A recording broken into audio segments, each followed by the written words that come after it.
दोस्तों, नवरात्रि के तीसरे दिन माँ चंद्र घंटा का व्रत होता है। माँ चंद्र घंटा का चेहरा स्वर्ण के समान कांतिमय होता है। माँ के मुखमंडल पर सूर्य जैसा आवा होता है और माँ के सिर पर आधा चंद्रमा सुशोभित होता है। माँ के मुख पर एक मंदिर का घंटा भी लटकता है, इसलिए माँ का नाम चंद्र घंटा पड़ा। माँ चंद्र घंटा की भक्ति कर रहे भक्तजनों के सभी पाप नष्ट हो जाते हैं तथा वो भयमुक्त हो जाते हैं। और उसका एक बहुत बड़ा कारण है कि माँ चंद्र घंटा ने हजारों वर्ष पूर्व एक ऐसे राक्षस का वध किया था जिसको कोई भी देवता या कोई भी भगवान नहीं मार सकते थे। यह एक बार की बात है। महिषासुर नामक राक्षस हुआ करता था। एक बार देवताओं और असुरों में युद्ध होता है। असुरों का राजा महिषासुर और देवताओं के राजा इंद्र थे। लगातार कई वर्षों तक युद्ध चलता है और अंत में महिषासुर इंद्रदेव को हराकर स्वर्ग पर अपना अधिकार कर लेता है। इंद्रदेव को अपना राज छोड़कर जाना पड़ता है। वो और उनके सभी देवता गंधर्व भगवान विष्णु, भगवान शिव और ब्रह्मदेव के पास जाकर प्रार्थना करते हैं, हे प्रभु,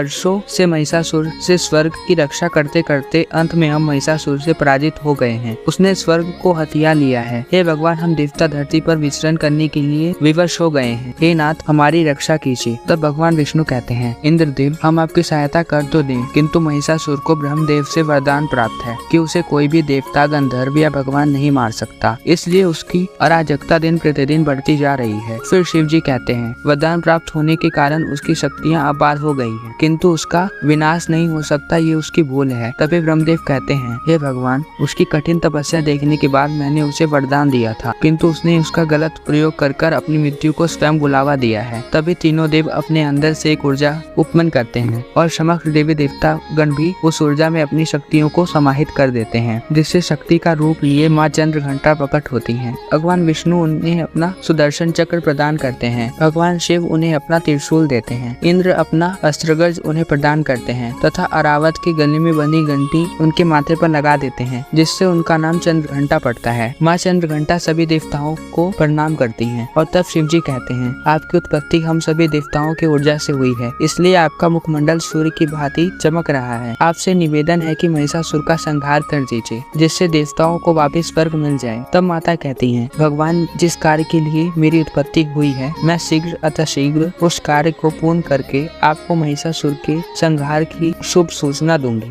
आप मुझे आज्ञा दीजिए। प्रभु से यह कहकर मैं अपनी सवारी सिंह पर सवार होकर अपनी आठों भुजाओं में अपने अस्त्र, खड्ग, तलवार, चक्र, गदा, त्रिशूल और धनुष लेकर चल पड़ती है। उनके मुंह से निकली हुई गर्जना से तीनों लोग कांप उठते हैं और फिर वो महिषासुर को युद्ध के लिए ललकारती है। तब महिषासुर हंसते हुए कहता है, मेरा नाम महिषासुर है और मुझे कोई भी पराजित नहीं कर सकता। देवताओं में जब युद्ध करने की क्षमता नहीं बची तो उन्होंने ये देवी उपमन कर दी है। उन्हें क्या लगता है कि वो ऐसे कोई भी देवी उपमन कर मेरे पास भेजेंगे और वो मेरा वध कर देगी। तभी उसका एक सेनापति बोलता है, महाराज, इस बात को आप हल्के में ना ले, मैं स्वयं देखकर आया हूँ। वो सभी शस्त्रों से परिपूर्ण है। उनके मुखमंडल पर एक अलग ही आवा है और उनकी आंखों में क्रोध के मारे ज्वाला उपमन हो रही है। तब महिषासुर बोलता है, उसने हमें युद्ध के लिए ललकारा है, जाओ उसके साथ युद्ध करो, देख लेना तुम लोग ही उसे क्षण भर में नष्ट कर दोगे। किंतु जिस तरह महिषासुर ने सोचा था उसके बिल्कुल विपरीत होता है। माता चंद्र घंटा उसके भेजे हुए सभी असुरों का संहार कर देती है। उसके बाद महिषासुर अपने अधीन बड़े बड़े राक्षसों और दानवों को माँ चंद्र घंटा से युद्ध करने के लिए भेजता है। तब माँ चंद्र घंटा सभी राक्षसों और दानवों का भी वध कर देती है। फिर वो महिषासुर को ललकारते हुए कहती है, कायर महिषासुर, तुझे तो अपनी असीम शक्तियों के ऊपर बहुत घमंड है, फिर भी तू अपने दानवों और राक्षसों को मुझसे युद्ध करने के लिए भेज रहा है। ये तेरी कायरता को दर्शाते हैं। अगर तू खुद को शक्तिमान मानता है तो आकर मुझसे युद्ध कर। माँ चंद्र घंटा के युद्ध के लिए ललकारने पर महिषासुर, जो कि एक मायावी राक्षस था, अपना रूप बदलकर माता के सामने आता है, किंतु माँ चंद्र घंटा उसे भैंसे के रूप में पहचान लेती है और उस पर प्रहार कर देती है, किंतु वो अपनी मायावी शक्तियों से अपने कई सारे रूप बना लेता है। तब माँ चंद्र घंटा भी अपने विभिन्न रूपों में प्रकट हो जाती है और एक एक कर